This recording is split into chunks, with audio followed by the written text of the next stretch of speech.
വിശ്വാസമുള്ളവർക്ക് അവരുടെ അഭിപ്രായം പറയുന്നതിന് നമുക്കെന്തിനാ എതിർക്കേണ്ട കാര്യം?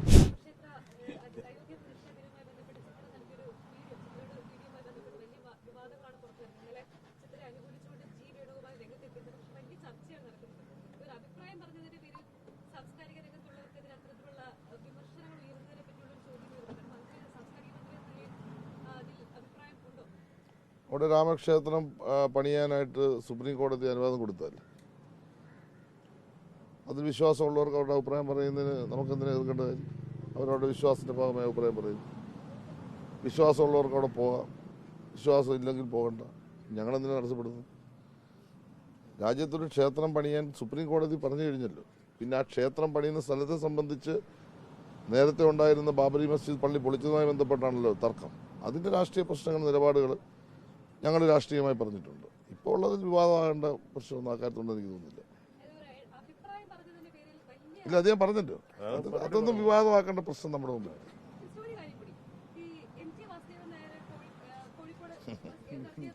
എല്ലാ വിഷയവും വേണ്ട. ഇപ്പൊ നമ്മള് പൂന്തുറയിലെ പള്ളിയുടെ മുമ്പിലാണ്.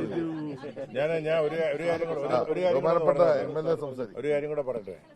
അതായത് പിന്നെ പൂന്തുറയുടെ കേരളത്തിലെ ഏറ്റവും കൂടുതൽ കടലാക്രമണം നേരിടുന്നൊരു പ്രദേശമായിരുന്നു പൂന്തുറ. എല്ലാ പരീക്ഷണങ്ങൾക്കും വിധേയമായിട്ടുള്ള പ്രദേശമാണ്. പക്ഷേ പല പരീക്ഷണങ്ങളും നമുക്ക് വിജയകരമായി പൂർത്തിയാക്കാൻ കഴിഞ്ഞില്ല.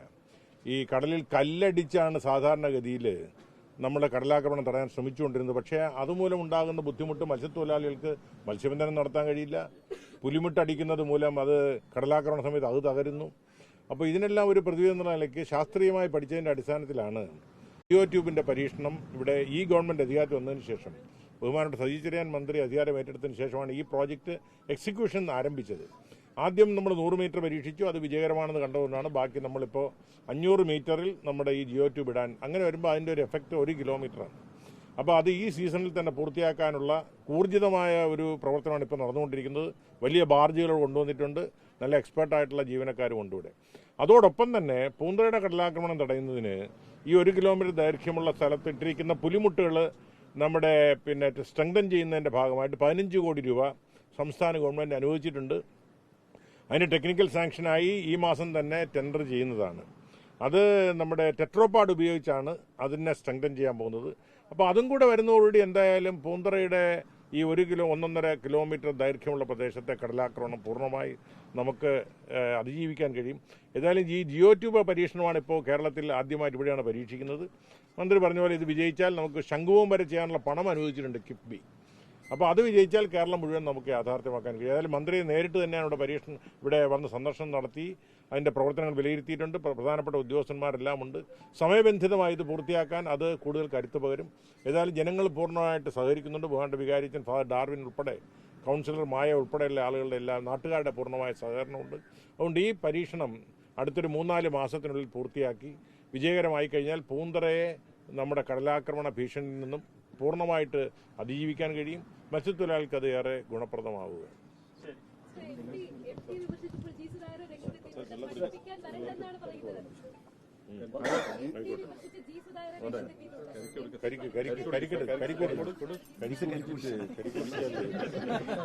തീരാവുന്ന പ്രശ്നം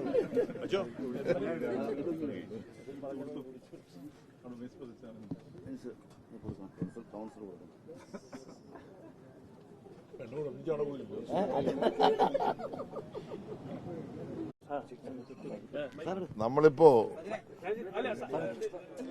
ഈ കടലാക്രമണത്തിൽ നമ്മുടെ നാടിനെ രക്ഷിക്കാനാണല്ലോ ഞങ്ങളിപ്പോൾ വന്നത്. വിവാദങ്ങളൊന്നും ഇപ്പോൾ ഉണ്ടാകാൻ പാടില്ല. കാരണം വളരെ മനസമാധാനത്തോടെ നമ്മുടെ നാട് മുന്നോട്ട് പോവുക. എല്ലാവർക്കും അഭിപ്രായ സ്വാതന്ത്ര്യമുണ്ട്. അവരുടെ എല്ലാ അഭിപ്രായവും അവർ പറയട്ടെ. MD പറയാൻ MDക്ക് അധികാരമുണ്ട്, അവകാശമുണ്ട്. അത് പറയട്ടെ. അത് പറയുന്നത് അദ്ദേഹത്തിന്റെ സ്വാതന്ത്ര്യമല്ലേ. നമ്മളെന്തിനാ അതിനെപ്പറ്റി ചുഴിഞ്ഞ് ആലോചിക്കേണ്ട കാര്യം? എങ്ങനെ സുധാകർ സാറിനോട് തന്നെ ചോദിക്കണം എന്താ പറയുന്നത്.